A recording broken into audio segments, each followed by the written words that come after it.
സലാമാണ്. അമ്പലപ്പുഴയിൽ H സലാമാണ് lead എടുത്തിരിക്കുന്നത്. പ്രതികരണം വരുമ്പോൾ എച്ച് സലാം അവിടെ ലീഡ് എടുക്കുകയാണ് പോസ്റ്റൽ ബാലറ്റിൽ.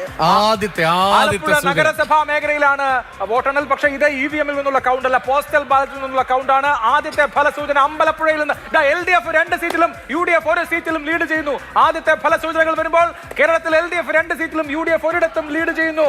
രണ്ടാമത്തെ മണ്ഡലം ഏതാണ്? ആദ്യത്തെ മണ്ഡലം അത് അമ്പലപ്പുഴയാണ്. ആലപ്പുഴയിലെ അമ്പലപ്പുഴ രണ്ടാമത്തെ മണ്ഡലം ഏതാണെന്ന് കൂടി അറിയേണ്ടതുണ്ട്. അത് ഏത് മണ്ഡലത്തിൽ നിന്നാണ്? UDF-ന് ഒരു സീറ്റ് കൂടി കിട്ടിയിരിക്കുകയാണ്. പോസ്റ്റൽ ബാലറ്റ് ആണെന്ന് ഓർക്കണം. വോട്ടെണ്ണൽ ഇപ്പോൾ തപാൽ വോട്ടുകളാണ് എണ്ണിക്കൊണ്ടിരിക്കുന്നത്. LDF 2 UDF അമ്പലപ്പുഴയിൽ സലാമിന്റെ ലീഡ്. അതുമായി ബന്ധപ്പെട്ട കൂടുതൽ വിവരങ്ങളിലേക്ക് പോയാൽ 2 വോട്ടാണ് ആദ്യം എണ്ണി തുടങ്ങിയപ്പോൾ G.സുധാകരൻ. അതായത് 120 വോട്ടിലേക്ക് ഇപ്പോൾ എച്ച് സലാം എത്തുകയാണ്. പുതിയ വിവരം വരുമ്പോൾ 120 വോട്ടിലേക്ക് എച്ച് സലാം എത്തുന്നു. LDF 2 കോവളത്ത് M. വിൻസെന്റ് മുന്നിൽ, അമ്പലപ്പുഴയിൽ എച്ച് സലാം മുമ്പിൽ. കളമശ്ശേരിയിൽ ആ പൂട്ട് താക്കോല് തപ്പുന്നത് അന്വേഷിക്കുന്നത് നിർത്തി. ആ പൂട്ട് അങ്ങ് പൊളിച്ച് സ്ട്രോങ് റൂമിനകത്തേക്ക് ഇപ്പോൾ ഉദ്യോഗസ്ഥർ കയറിയിരിക്കുകയാണ്. ഇനി താക്കോൽ അന്വേഷിക്കാനുള്ള സമയമില്ല.